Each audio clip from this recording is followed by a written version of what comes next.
The moment I knew something was off wasn't during a fight or some dramatic late-night argument.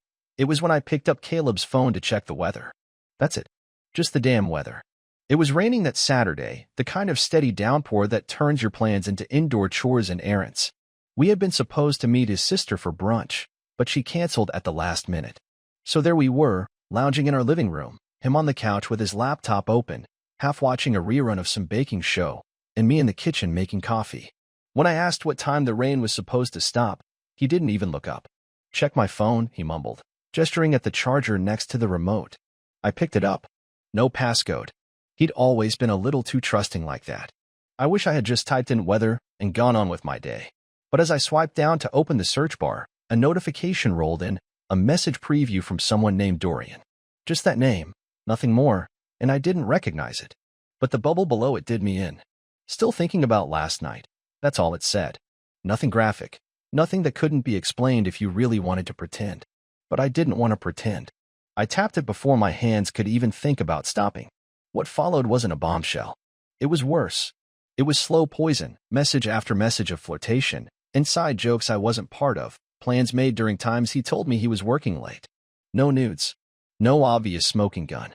Just emotional intimacy, the kind of language he used with me before we got married, like he still had butterflies for someone who wasn't me. That stung more than anything, not because he had someone else, but because I hadn't even noticed he stopped talking to me like that. I stood there with the phone in my hand, screen still lit, just watching the chat thread like it was a foreign movie I couldn't understand. My heart didn't race, not yet. There was no cold sweat. Just a hollow tightness behind my eyes, like I'd been staring at something too bright for too long. I put the phone down on the counter, face up, and walked back into the living room. He didn't even notice. Still on his laptop, still sipping his coffee like we were just two guys having a quiet Saturday. I sat across from him, my mouth dry. "Who's Dorian?" I asked, and I saw it. That twitch. A pause that lasted maybe half a second too long. His eyes flicked up to mine, and in that moment, I knew. He could have lied. He could have said it was a coworker or a friend from college. Instead, he did something worse. He shrugged. "Just someone I talk to sometimes." "Talk to?" I asked. My voice was calm, flatter than I expected it to be. "Like, talk. Caleb closed the laptop slowly, placing it on the coffee table, and leaned back like this was just another conversation, not the unraveling of our marriage. "We met a while ago," he said, like that made it better. "It's not what you think." "Then what is it?" I leaned forward now, elbows on my knees, staring straight at him. Because from the messages I just read, it looks like something. Emotional cheating at the very least. He didn't deny it. Didn't even flinch. "Look, it's been complicated lately. You've been distant. I've been stressed. Dorian is someone I can talk to without feeling judged. And fucking them helps too, right?" I snapped. His lips pressed into a tight line, and he looked down at his coffee like it was going to offer a better answer. I don't know why I even asked. I already knew. I saw the timestamps. The overlapping dates. He wasn't even careful. He didn't even lock his phone. And that's when the anger started to bubble. Not because of Dorian, not really. But because I realized Caleb didn't even respect me enough to hide it properly. Not even a password. Not even an attempt to cover it up. I wasn't just being betrayed. I was being taken for a fool. He told me it wasn't sex. That was the first thing he said when I stood up and walked back into the kitchen, too furious to sit still, too angry to look at him. He followed me in there like we were going to finish some argument about laundry or bills. "It wasn't sex," he said again, a little louder this time, like repeating it would suddenly undo what I'd read. I opened the cabinet just to have something to do with my hands and then closed it again because there was nothing in there that could help. I turned around, leaned against the counter, and looked at him. Not the man I married. Not the one who used to leave me stupid notes on sticky pads around the apartment when we first moved in. This was someone else, someone who didn't even have the decency to act ashamed. What was it, then? I asked. I wanted him to define it. Label it. Say it out loud in a way that would hurt us both. What do you call it when you spend your evenings messaging someone while I'm in the next room, thinking you're just buried in work? He didn't answer right away, just stood there scratching at the back of his neck like the right excuse might be hiding under his skin. "It was a connection," he finally said, and I almost laughed because that word sounded like something a therapist says to make a breakup sound mutual. "We talk. That's all." "No. You flirt," I corrected him. "You flirt. You talk about meeting up. You talk about missing each other. You talk like I don't exist." Don't stand there and act like it's innocent. I never planned to meet him in person, Caleb added quickly, as if that made any difference. It wasn't supposed to be anything real. You're married to me, Caleb, I said, stepping closer. That's real. Our life is real. You were supposed to talk to me. He lowered his voice then, like the neighbors could hear us through the walls. I didn't want to hurt you. You just didn't want to get caught, I shot back. You didn't think I'd pick up your phone. You didn't think you'd have to explain any of this. If you cared about not hurting me, you wouldn't have done it in the first place. He stayed quiet after that. I could see his jaw working like he was chewing over something he couldn't swallow. I waited. He didn't give me anything. That pissed me off even more. When did it start? A couple months ago. I nodded. That part didn't surprise me. So while I've been making your damn lunches and cleaning up after your dog and figuring out how to keep us above water because your firm cut your bonuses again, you've been doing this. He looked at me, and for the first time since this started, I saw something break in his face.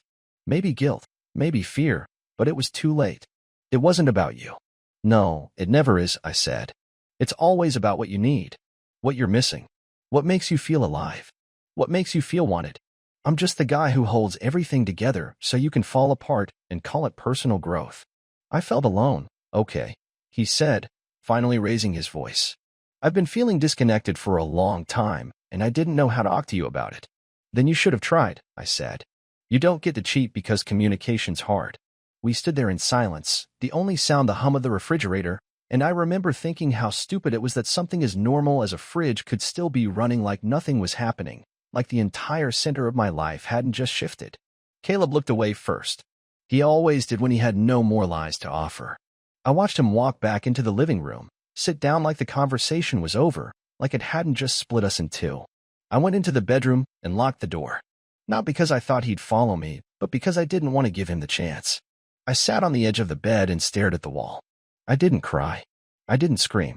I just sat there, feeling like my skin didn't fit anymore. The man I married was on the other side of the door, and I didn't want anything to do with him. I didn't even want to yell at him. I didn't want him in the same space breathing my air. He knocked once, softly. We should talk about this. I'm not ready, I said, and I meant it. I didn't want more explanations or half-truths or confessions that came with disclaimers. I didn't want him telling me how sorry he was or that he still loved me or that we could work through this. I needed him to shut up and sit with what he did, even if just for a few hours. And I needed to figure out what kind of man I was now, not the husband, not the caretaker, not the guy who made Caleb feel safe while he looked elsewhere for excitement. Just me, whatever that meant. The next morning, I made breakfast because habits don't just stop overnight. I didn't do it for him. It was just automatic. Toast, eggs, a little spinach, coffee on the side, all the things I've done for years without thinking. Caleb came into the kitchen like he was still allowed to live the same way, acting like we were on pause instead of broken. He sat down at the table, said thank you, and started eating like nothing had happened. I watched him chew for a few seconds and felt something boil in me that I didn't even recognize at first. It wasn't just anger anymore.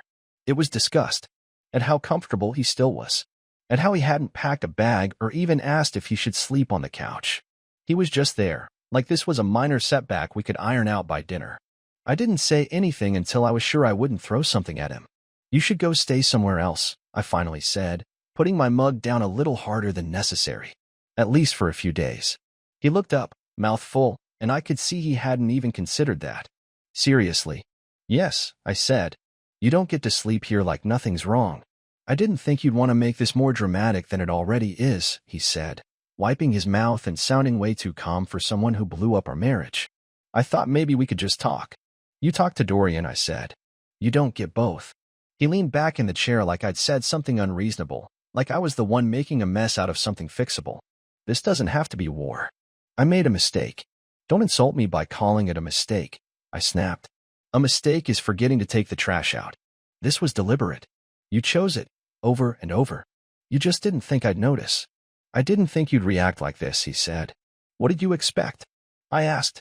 That I'd sit down with you and Dorian and draw up some kind of schedule? He stood up, suddenly defensive. You're turning this into something bigger than it needs to be. I almost laughed at how ridiculous that sounded. You cheated. There's no bigger than it needs to be. That's the whole thing. You did it, and now I have to decide if I even want to be in the same room as you anymore. He didn't say anything to that. Just stood there, staring at me like he was hoping I'd break down and cry so he could feel better about being the calm one. Instead, I pointed to the hallway.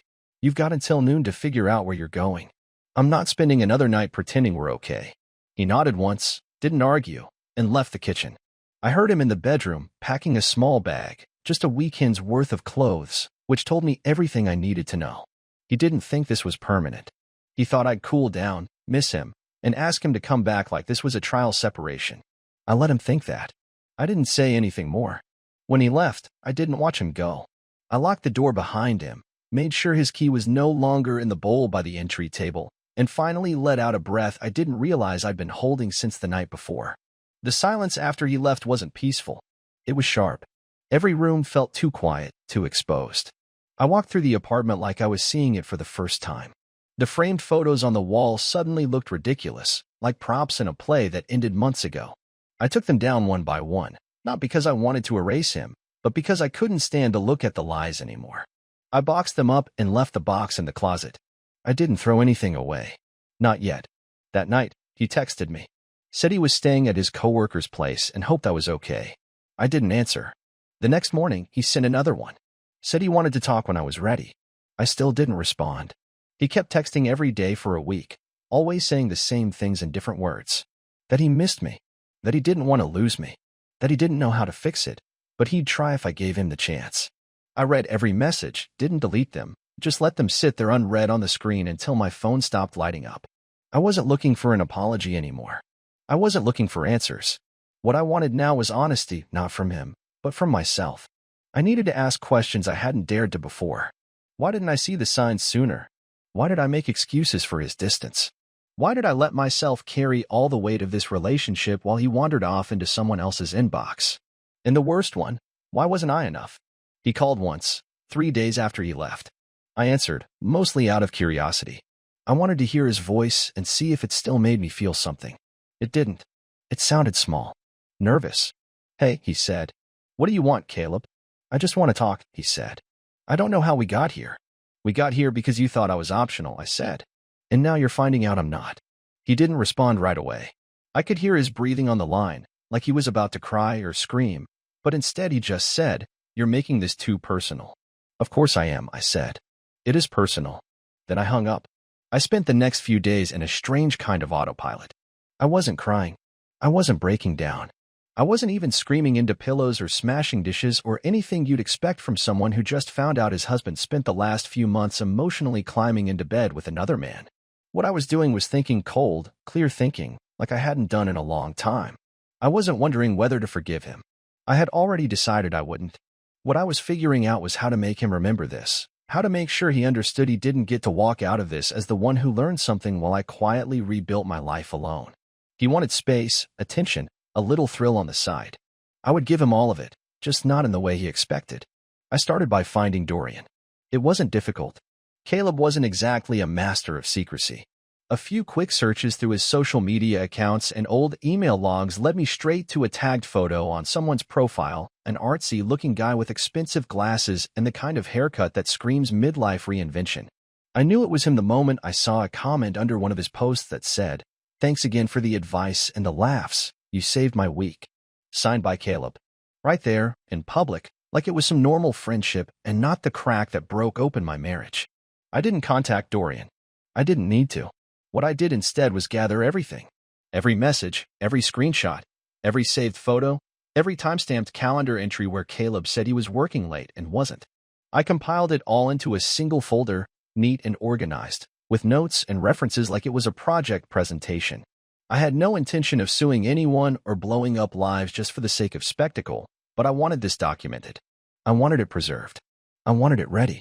Once I had everything I needed, I waited. I didn't respond to Caleb's texts. I didn't pick up his calls. I didn't even acknowledge the stupid email he sent titled, "Checking in," like we were two old coworkers out of touch. Then, one night, I sent him a message that simply said, "Meet me tomorrow at 6. Our place." He responded within minutes. "Of course. I'll be there." When he arrived, I didn't greet him. I let him walk into the apartment with that nervous look on his face, the kind he wore when he forgot our anniversary 3 years ago and tried to cover it up with cheap flowers and a weak excuse. He stepped inside, saw the box on the coffee table, and sat down slowly. "What's this?" he asked. "That's everything," I said. "Every lie, every message, every moment you thought I wasn't paying attention." "I didn't know you were going to go that far," he said, trying to sound calm but clearly panicking under his skin. "I didn't know you were going to lie to my face for months," I said. "So I guess we're even." He opened the box and flipped through the printouts in silence. I sat across from him and watched the weight of it land. He didn't cry. He didn't yell. He just looked smaller with every page he turned. When he finally looked up at me, all he said was, "Why?" "Because I wanted you to feel it," I said. "I wanted you to see all of it laid out and realize you weren't clever or careful or special. You were just selfish and stupid." "I never meant to hurt you," he said, his voice quieter than I'd ever heard it. "But you did," I replied. "And now I want you to understand that your actions have consequences." "What are you going to do?" he asked. "I already filed," I said. "You'll get the papers this week." He blinked like he didn't hear me right. "You're divorcing me?" "I'm not going to sit around and wait for you to get bored of him and come crawling back," I said. "You don't love me. You just don't want to be alone." "That's not true," he said, his voice shaking. "I do love you." "No, you love how I made your life easier," I said. "You loved having someone who picked up your slack, covered for you, kept the house running, handled the things you didn't want to deal with. That's not love. That's convenience." He didn't say anything. He didn't move. He just sat there, staring at the folder in his hands like it might vanish if he looked away. I stood up, walked to the door, and opened it. "You should go." "I don't want this to be the end," he said. "It already is," I said. "This isn't a story where we figure it out. This is the part where you leave and I remember what it feels like to breathe." He left. He didn't slam the door. He didn't say goodbye. He just walked out, still holding the folder, like maybe he thought it was a puzzle he could solve later. But there was nothing left to solve. I had made sure of that. 2 weeks passed before he reached out again. I hadn't heard a single word from him since the night I handed him the folder and showed him the door. There were no desperate messages, no dramatic calls, no middle-of-the-night knocks on my door like in the movies. It was quiet, and I liked it that way. I slept better. I ate without that lump in my throat. I even started putting things in boxes, not because I wanted to erase him, but because I needed the space back. I was reclaiming things, one drawer at a time. And then, just like that, he texted, "Can we talk?" I ignored it the first time. Then he tried again the next day. "Please, just talk. Nothing more." That one I responded to. I said we could meet in the cafe near my office, neutral ground. No history in the air, no furniture we bought together looking at me while he talked. I wanted to hear what he had to say, but I didn't want him anywhere near the place I was finally making mine again. When I walked in, he was already there, seated at a table in the corner, wearing the same gray coat he always wore when he needed to feel put together. He stood when he saw me, smiled like he expected something warm in return, and then sat when I didn't give it. I ordered my coffee before saying a word. I sat across from him, took a sip, and waited. He cleared his throat and leaned forward. "I've been thinking a lot about what you said." I didn't respond. I wanted to see if he'd say something that mattered without needing to be prompted. He continued, slower now. "You were right. About all of it. About me being selfish, about me not really seeing you, about how I used our marriage to make myself feel stable while I looked for something more exciting on the side. I didn't realize how badly I'd screwed up until I saw everything in that folder." "It wasn't just the folder," I said finally. "You didn't screw up because I gave you a bunch of evidence. You screwed up because you stopped showing up for me long before Dorian ever came into the picture." "I know," he said. "And I'm not here to beg or guilt you into anything. I just needed you to know that I get it now. I've been staying with a friend, and it's not comfortable and it's not easy, and I think that's good. I need to sit in this for a while." I looked at him and wondered how long he'd practiced that speech. It was too clean, too packaged. I believed he meant the words, but I didn't believe he understood the weight behind them. "Why did you really come here?" I asked. "If it's not to beg or guilt me, then what?" "I miss you," he said, his voice cracking slightly. "Not the way things were near the end. I miss who we were when it was good. I miss your laugh in the morning. I miss our dumb jokes. I miss knowing I had someone who cared about me even when I didn't deserve it." "You still don't," I said. "Deserve it." "I know," he nodded. But I needed to say it out loud. We sat there in silence for a while. I didn't cry. I didn't feel anything close to tears. If anything, I felt sorry for him, not because he lost me, but because he hadn't even realized what he had until it was gone. That wasn't love. That was dependency. That was comfort. He looked at me, hopeful again. "Is there any chance we could Figure something out? Not now, not tomorrow, but eventually. I shook my head. There isn't. I spent so long trying to make this work. I twisted myself into someone who didn't complain, didn't push back, didn't even raise my voice when things got hard. I became the version of me that made your life easier. And the moment you wanted something more, you didn't come to me. You went to someone else. That's not something I can forgive, because it wasn't a single decision. It was 100 small ones you made without me. And I'm not going to spend the rest of my life wondering when the next one will happen. He didn't fight it. That surprised me. He nodded slowly, ran a hand through his hair, and looked down at the table like he was trying to come up with something that would change my mind. But nothing came. There was nothing left. I guess I hoped you'd feel different once you had some space, he said quietly. I feel clearer, I replied. That's different from softer. He stood up. I stayed seated. He paused, like he was waiting for some sign, but I gave him nothing. He left without another word. I finished my coffee, paid the bill, and walked out of the cafe without looking back. When I got home, I threw out the last few things that still had his name on them. I didn't cry then either. I just felt done. That kind of peace doesn't come from forgiveness. It comes from knowing you finally chose yourself.